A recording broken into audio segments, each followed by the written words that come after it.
Le 22 juin dernier, les Anglais découvrent le prince William, souriant, en couverture d'un magazine. S'il fait quasiment toutes les semaines la une d'au moins un tabloïd, celle-ci est différente. Car Attitude est le magazine gay le plus lu du pays. À Londres, nous voici dans les locaux du journal.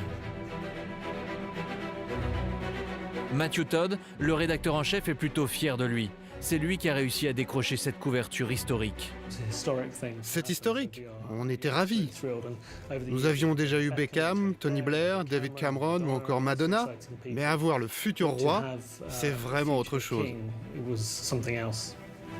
Et il ne s'agit pas d'une simple photo et d'une interview.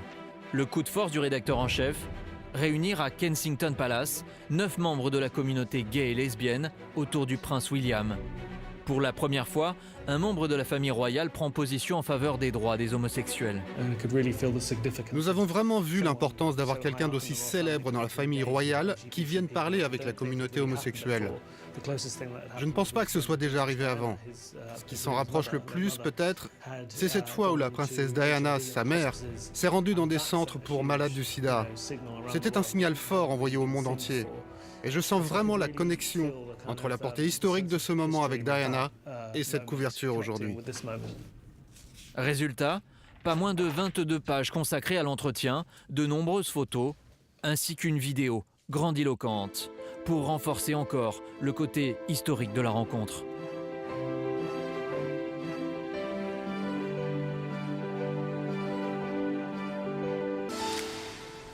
Si le magazine a réussi un joli coup de pub, la famille royale a elle aussi à y gagner.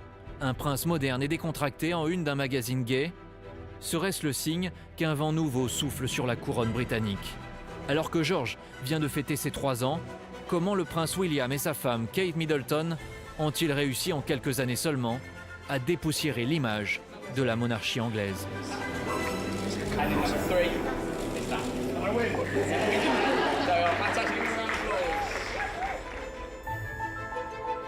29 avril 2011, Catherine Middleton et le prince William se marient devant les caméras du monde entier.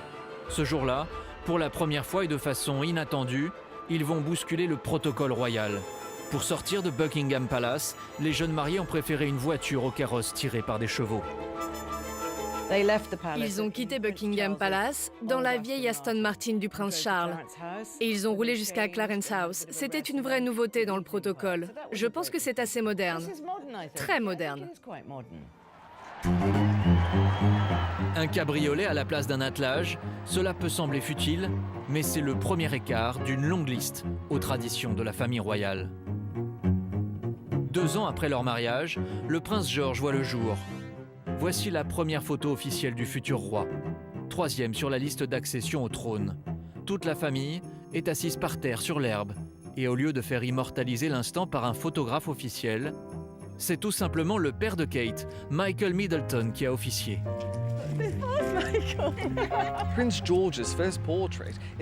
Le premier portrait du prince George est une photo amateur. C'est une simple photo prise par quelqu'un qui n'est pas reconnu dans le monde de la photographie. Ce n'est pas le genre de photo devant laquelle on se retournera à Buckingham Palace dans 50 ans en se disant « Regardez cette formidable œuvre d'art ». Ils apportent une touche moderne à la façon dont on perçoit cette famille évoluant dans un établissement très ancien.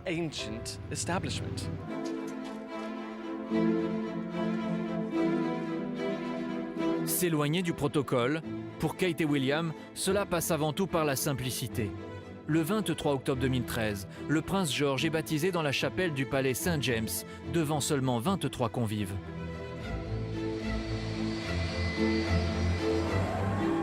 Pour le couple princier, peu importe les conventions, Kate et William ont décidé d'élever leurs 2 enfants, George et Charlotte, le plus normalement possible, quitte à s'en occuper eux-mêmes en déplacement officiel à l'autre bout du monde.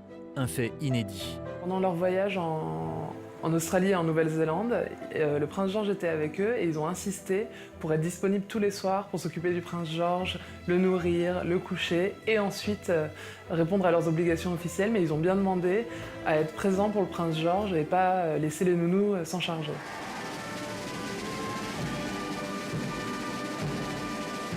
Un papa si proche de son fils que pendant les cérémonies officielles, il en oublierait presque le protocole. Le 11 juin dernier, la reine Elisabeth fête ses 90 ans en famille et devant tout le royaume.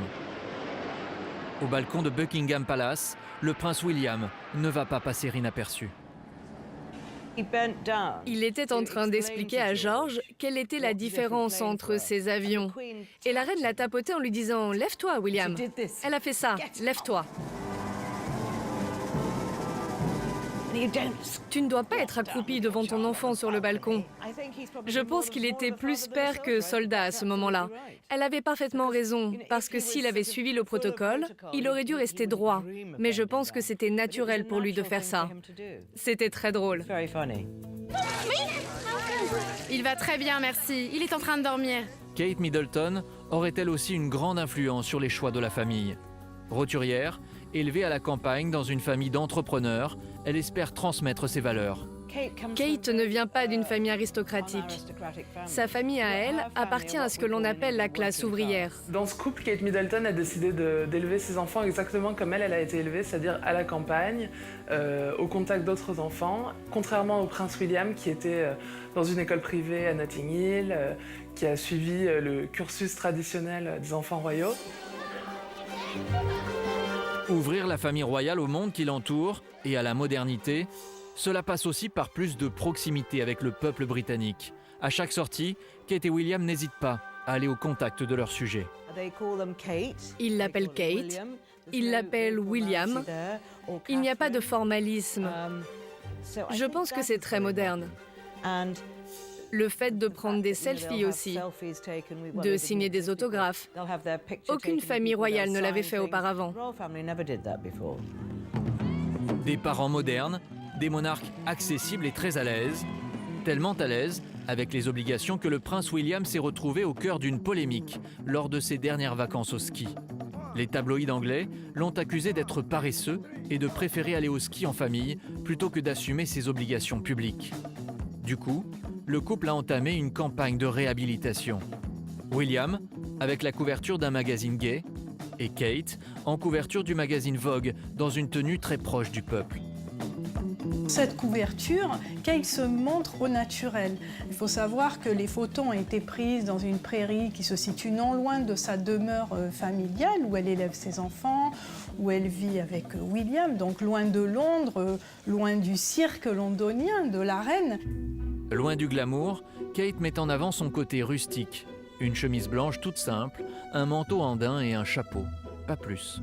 Lors des préparatifs de ce shooting de mode, elle a émis le souhait suivant, à savoir de ne pas être immortalisée, photographiée dans les pages de Vogue en tenue d'apparat avec un diadème. Un côté girl next door pour Kate, un engagement assumé de la part de William. En 5 ans seulement, le couple princier a conquis le cœur des Anglais et apporté un vent de fraîcheur sur la couronne britannique.